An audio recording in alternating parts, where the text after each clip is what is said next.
കണ്ടപ്പോൾ എനിക്കൊരു emotional journey ആയിരുന്നു. ഒരുപാട് ട്വിസ്റ്റുകൾ വരുന്നു, ടേണുകൾ വരുന്നു. ലാസ്റ്റ് സിനിമയുടെ മൈൽ സ്റ്റോൺ ആയി മാറുന്നത് എങ്ങനെയുണ്ട് ആ ഒരു എക്സ്പീരിയൻസ്? ഇപ്പോൾ ജിത്തു സാറിൻ്റെ പടത്തിൽ അഭിനയിക്കുക എന്ന് പറയുന്നത് ഇപ്പോൾ ചെറുപ്പം പോലെ നമ്മൾ കണ്ടുവളർന്ന ഒരു ഡയറക്ടറാണ്, മലയാളത്തിലൊരു വെറ്ററനായിട്ടുള്ള ഡയറക്ടറാണ്. അപ്പോൾ ഐ തിങ്ക് ജയരാജ് സാറിൻ്റെ കൂടി ഞാൻ വർക്ക് ചെയ്തിട്ടുണ്ട്, പ്രതി സാറിൻ്റെ കൂടി ജിത്തു സാറിൻ്റെ കൂടി വർക്ക് ചെയ്തിട്ടുണ്ട്. അപ്പോൾ ജയരാജ് സാറിൻ്റെ ശിഷ്യന്മാരാണ് ഇവർ രണ്ടുപേരും. അപ്പോൾ ഇത് ഭയങ്കര പ്രിവിലേജിലാണ് ഇങ്ങനൊരു കഥാപാത്രം ചെയ്യാൻ പറ്റിയതും അതുപോലെ ജിത്തു സാറിൻ്റെ കൂടെ വർക്ക് ചെയ്യാൻ പറ്റും. ഇപ്പോൾ സൂപ്പറായിട്ട്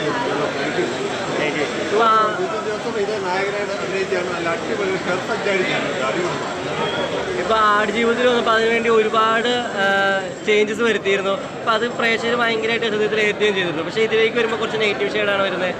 അങ്ങനെ ഇതൊക്കെ വരുന്ന കഴിയുമ്പോൾ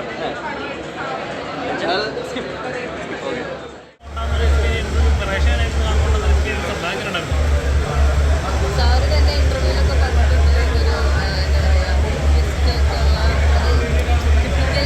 ഫിലിമല്ല, ഭയങ്കര ഇമോഷണൽ ഡ്രാമയാണ്. അപ്പോൾ അതിനെയാണ് കണ്ടിരുന്നത്. ഈ പറഞ്ഞ പോലെ എല്ലാവരും ഭയങ്കര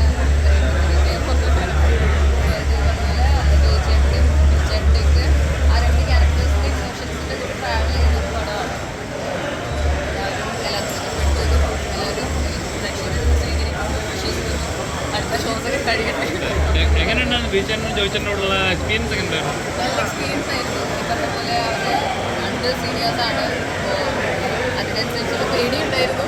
പക്ഷേ ഈ പറഞ്ഞ പോലെ അവർ ഭയങ്കര കൂളായിരുന്നു. സോ എനിക്ക് നമ്മളെത്രയും ടെൻഷൻ എടുപ്പിക്കാതെ ഭയങ്കര റിലാക്സ് ആയിട്ട് ഷൂട്ട് ചെയ്യുന്നതാണ്. അതെല്ലാം അടിപൊളിയായിരുന്നു.